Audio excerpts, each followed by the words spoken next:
Bonsoir et bienvenue dans cet élément de l'Université populaire. Nous avons choisi de suivre pour vous le groupe Congo Yassika, un groupe de jeunes Congolais passionnés de leur pays qui nous font découvrir les paysages merveilleux de diverses régions de la RDC. Nous suivrons Congo Yassika pour découvrir les merveilles du Congo central, pour découvrir Lubumbashi, le Katanga, en passant par le parc de la vallée de l'Antsele à Kinshasa. Congo Yassika partage souvent ses expériences inédites de tourisme made in RDC. Nous essayerons de comprendre avec eux quels sont les challenges du tourisme en RDC et à travers leur expérience, nous essayerons de proposer les pistes de solutions pour améliorer l'expérience tourisme en RDC.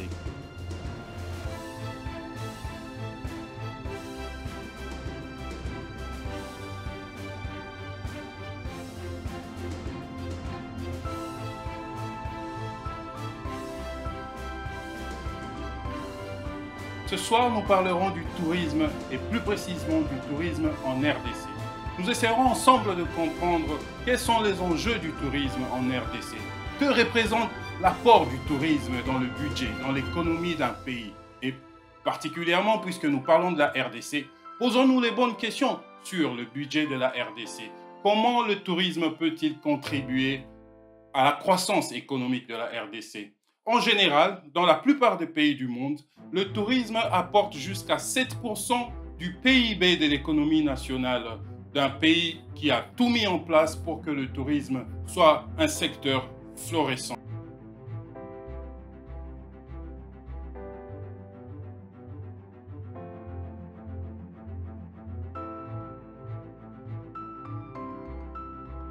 Chers amis de l'Université populaire, bonsoir.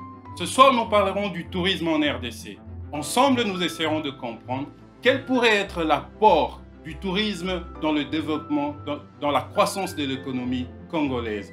Le tourisme, comme vous le savez, c'est l'activité de plaisance. Il y a le touriste, il y a la destination et il y a le pays qui organise l'accueil d'une manière commerciale, de sorte à rentabiliser l'opération financièrement. C'est ça le tourisme, du côté de gouvernants. Nous essayerons de comprendre pourquoi la RDC doit développer le tourisme. Ailleurs dans le monde, dans les pays qui s'y sont bien pris, le tourisme apporte jusqu'à 7% du PIB de l'économie nationale.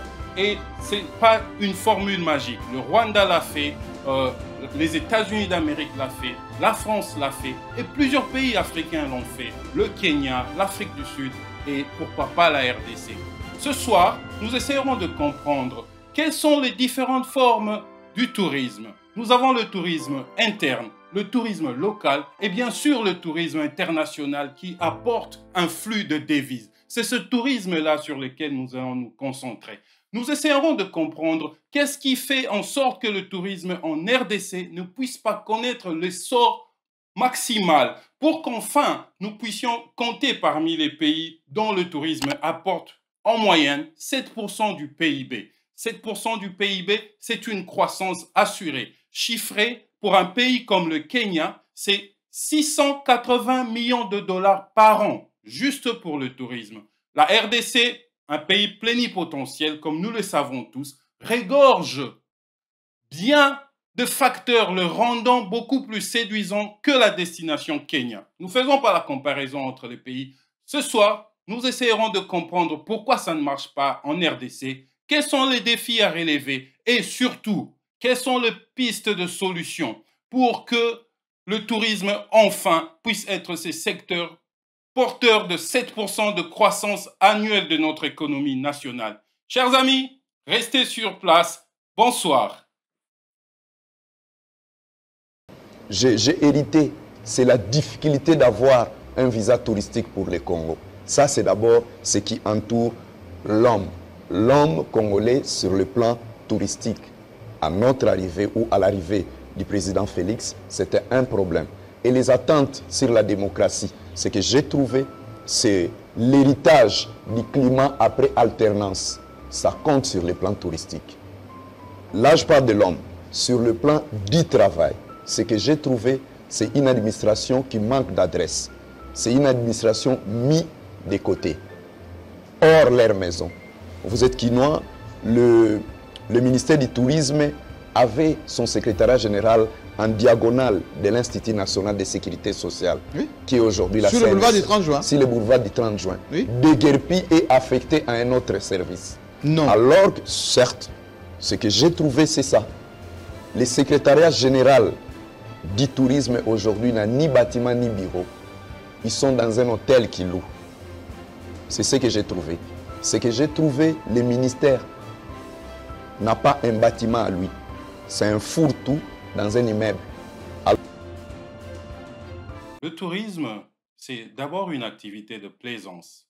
Un individu, une famille, un couple, un cercle d'amis comme nous l'avons vu avec ce groupe de jeunes gens congolais dénommés Congo Yabiso qui ont pris pour mission de faire valoir les atouts touristiques de la RDC. Ils le font en faisant du tourisme interne.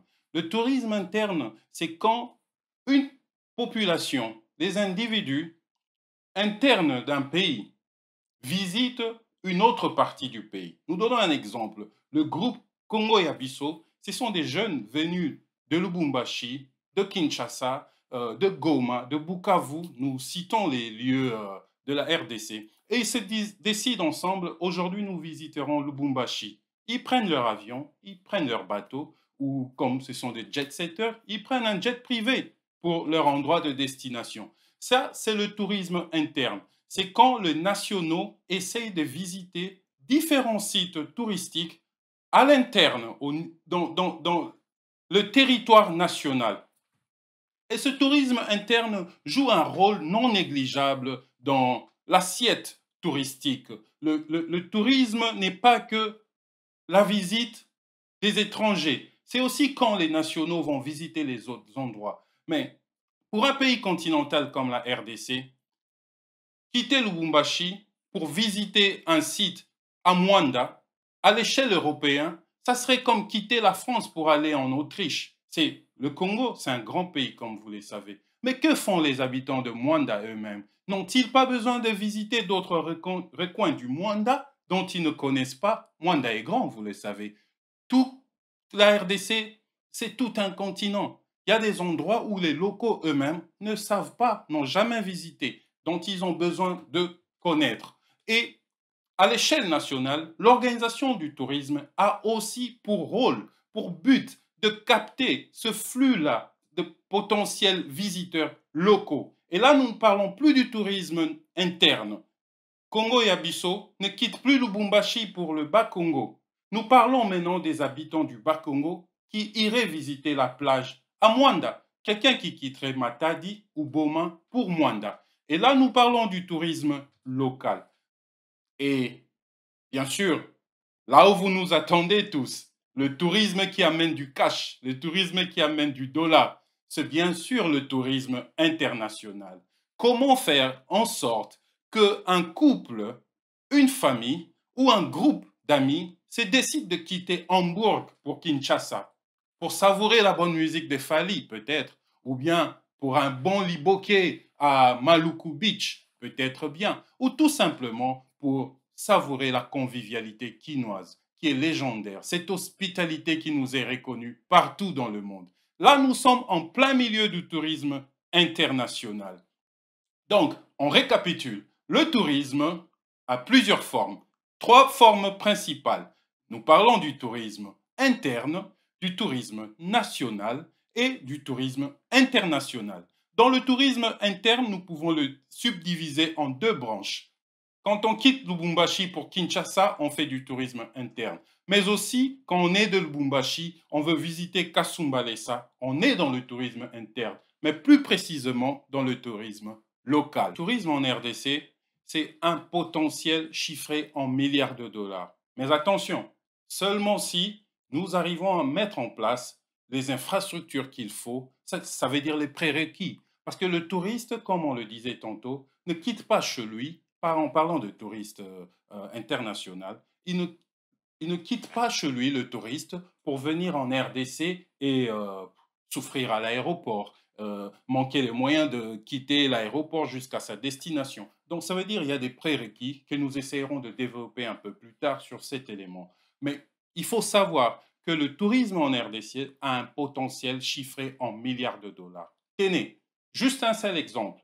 Parmi plusieurs sites touristiques dont le RDC regorge comme potentiel, qui pourraient intéresser les visiteurs et qui intéressent déjà les visiteurs, mais dont on n'utilise pas jusqu'au niveau maximal. Parlons du parc national de Virunga. Le parc national de Virunga a une valeur économique totale évaluée à 1 milliard de dollars par année. Mais si seulement si, il y a une condition, si seulement si l'État congolais organise les infrastructures d'accueil autour du parc, ça veut dire organiser l'arrivée des visiteurs internationaux, un bon aéroport, un système de délivrance des visas rapide, comme ça se fait ailleurs. Nous parlons des visas électroniques aujourd'hui. Or, actuellement, en RDC, pour avoir un visa touristique, parfois, il faut déposer son dossier et attendre 3 mois à l'ambassade congolaise de la France, des États-Unis, de la Belgique. Et c'est pénible pour les visiteurs, le potentiel touriste. Parce que très souvent, les gens prennent leurs vacances, ils n'ont que 2 ou 3 semaines pour organiser tout cela. Et si votre ambassade doit lui prendre 3 mois pour lui donner la réponse de son visa et qui coûte extrêmement cher, un des visas le plus cher au monde, c'est là va l'encontre du discours de notre ministre du Tourisme, Modero Nsimba, qui se veut un guerrier. Souvenez-vous qu'il fait partie du gouvernement de Warriors. Ces guerriers, sous le leadership du Premier ministre Sama Lukonde Sama, et qui ne jure que par la volonté du chef de l'État, sous le haut patronage du chef de l'État. Souvenez-vous que le chef de l'État l'année passée avait lancé une journée nationale en RDC dédiée au tourisme. Le parc national de Virunga a un potentiel chiffré en termes d'emplois directs qu'il pourrait créer, directs et indirects, de 45 000 emplois. Juste autour du parc, le nombre de Congolais qui pourront trouver un travail décent pour assumer leurs besoins quotidiens s'élève à 45 000 individus, juste pour le seul parc du Virunga. Multipliez cela à l'échelle nationale, la RDC compte plus de 7 parcs nationaux, dont 5 sont sur la liste de l'UNESCO de patrimoine mondial protégé. La RDC compte plusieurs espèces endémiques protégées et plusieurs espèces dont on ne trouve que chez nous en RDC. Vous multipliez tous ces facteurs et vous verrez quelle est la valeur totale économique du secteur touristique en RDC. Nous parlons de milliards de dollars. Tenez, par exemple, un pays comme les États-Unis d'Amérique, par année,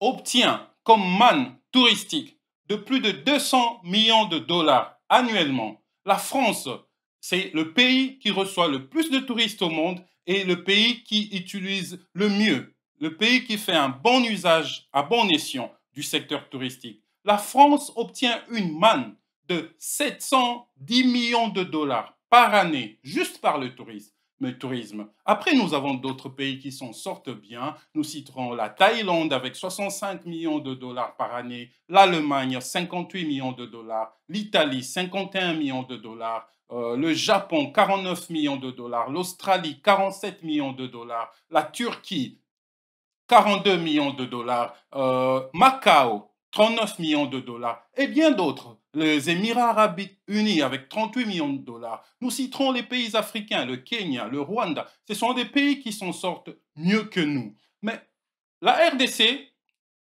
n'en est pas restée le bras croisé. Nous ne parlons pas comme si le tourisme n'existe pas en RDC. Il existe, mais nous n'utilisons pas à bon escient le potentiel. Nous ne dégageons pas la puissance cachée dans le tourisme en RDC. Ça pourrait être bien plus que l'or noir. Ça pourrait être bien plus, ça pourrait rivaliser avec le cuivre du Katanga. Il y a une volonté politique en ce moment-ci qui veut faire du tourisme un des secteurs porteurs de la croissance. Mais il nous revient à nous tous d'apporter notre petite pierre de contribution. La volonté politique est là, mais comme vous savez, ici, à l'Université populaire, nous sommes de ceux-là qui pensent que quand il s'agit de diriger un pays, quand il s'agit de prendre en charge les affaires publiques, la volonté seule ne suffit pas. La volonté, souvent, c'est ce facteur-là qui vous fait décider de faire le premier pas. Mais pour arriver jusqu'au bout du parcours, il vous en faut plus que dans la volonté dans votre jubessière. Nous parlons ici de la compétence, nous parlons ici de la vision. Et tout ceci doit se développer en synergie avec les dirigeants et les dirigés, le peuple. Nous parlons de la démocratie participative. C'est ce qui se fait de mieux ailleurs. D'autres pays de la planète ont su marquer de grands pas de géants dans le développement économique de leur pays. Nous citerons par exemple la Suisse, qui est championne du monde de la démocratie participative.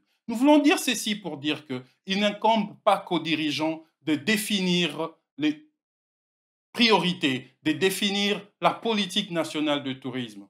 Nous ne voulons pas critiquer ce qui se fait, mais nous disons qu'il y a lieu de mieux faire. Le tourisme, il ne s'agit pas que de crier visite RDC, hashtag visite RDC, comme nous parlons de l'hashtag visite Rwanda. Ça fait couler beaucoup d'encre en RDC. Mais rien que ces hashtags visite Rwanda, il y a un travail de fond. C'est la partie émergée de l'iceberg que nous voulons tous convoiter. Mais la partie submergée, c'est le travail rwandais, c'est les infrastructures rwandaises, c'est la politique de l'immigration